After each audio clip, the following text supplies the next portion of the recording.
Welcome back to the channel, guys. This is VIN 12101210. This is a 2016 1J7, which is atomic silver with LA20 black interior with only 13,500 miles for sale in Florida for $95,000. And so here's another one approaching six figures.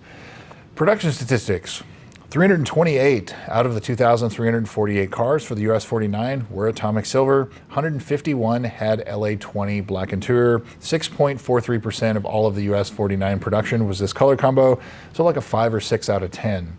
For 2016, 199 out of the 1,418 cars were atomic silver, and only 91 had LA20 black interior. So this car, at its rarest, is one of 91. This car was built February 5th of 2016. Its in-service date was December 31st of 2016, and it has engine number 2065129.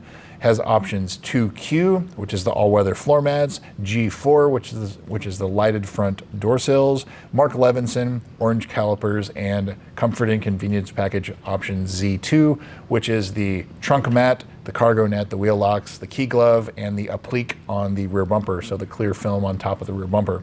Carfax, Epic VIN, and AutoCheck. Carfax, my 2026 Carfax shows this as a 3-owner, no accident car. My 2024 Carfax shows this as a 3-owner, no accident car, so that all jives. Epic VIN shows this as a 3-owner, no accident car, and AutoCheck also shows this as a 3-owner, no accident car. So I think it's safe to say this is a 3-owner, no accident car. Previous sales, February of 2016, $88,000 in Florida. It was still for sale in July of 2016, and it sold in December of 2016 or January of 2017. I can't really tell. So nearly a year for sale to a buyer in Illinois.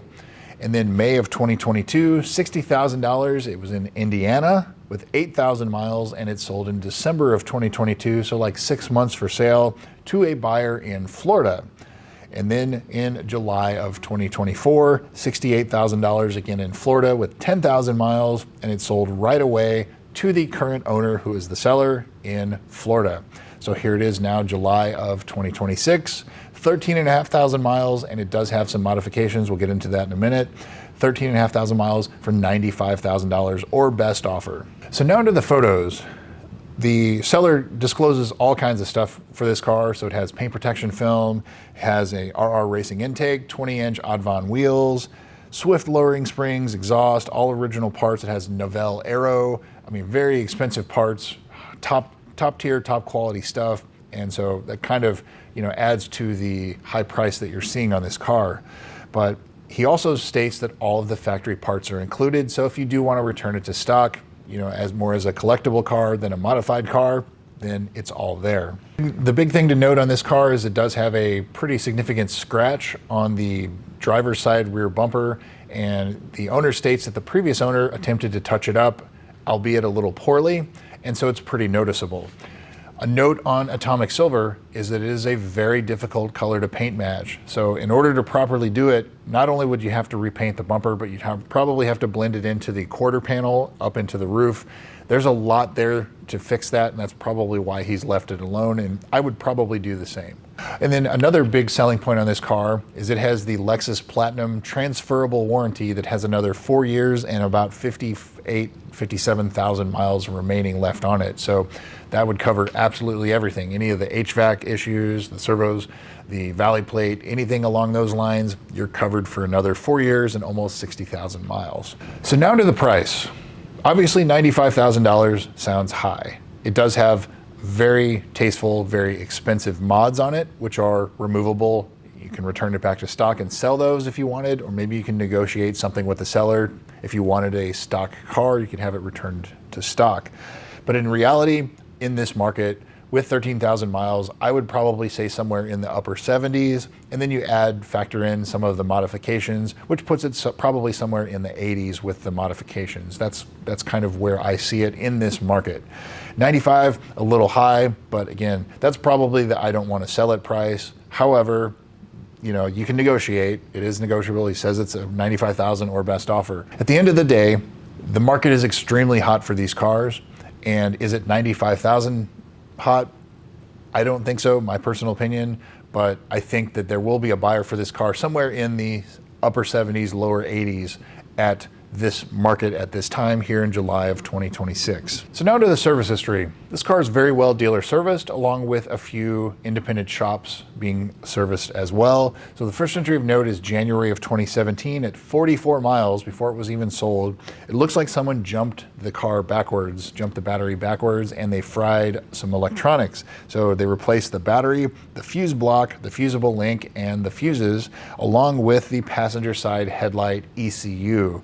So, you know, jumping things backwards can definitely do some damage, and that was the case here. And maybe a lingering issue here, August of 2017, at 600 miles, the heads-up display stopped working, so they reset it. Don't know what all was involved there, and it looks like it hasn't been an issue since then. September of 2018, 2,600 miles, the JLB recall was done. That is the high-pressure fuel pumps. Most of these cars already have that done. September of 2025, 12,100 miles, the dealer damaged the carbon fiber front lip. I bet that was not inexpensive. And so that was replaced by the dealer because they damaged it. Also in September of 2025, they replaced the paint protection film on the front bumper. Noted that they removed the front lip in order to do that. Maybe those were related. And then also in September of 2025, the HVAC servo sweep was done. They noted that it was stuck on defrost. He was having some moisture issues in the car, probably because of that.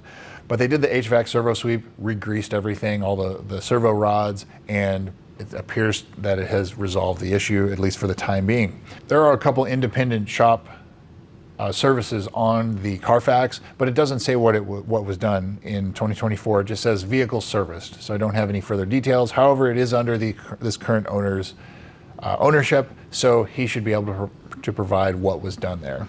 So what's not done? The valley plate, as always, but it's heat cycles and time. So this car, if it's had a lot of short trips, it's possible that it could be leaking, albeit not likely with this low of mileage, but it is something to inspect, get a pre-purchase inspection done.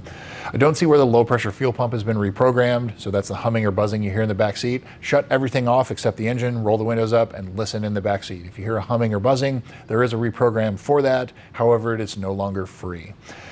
Speaking of the low pressure fuel pump, the low pressure fuel pump recall, of which the parts are not yet available. Front lower control arm bushings, this car is lowered, so make sure you check out interior tire wear, if it has adjustable suspension arms, anything like that.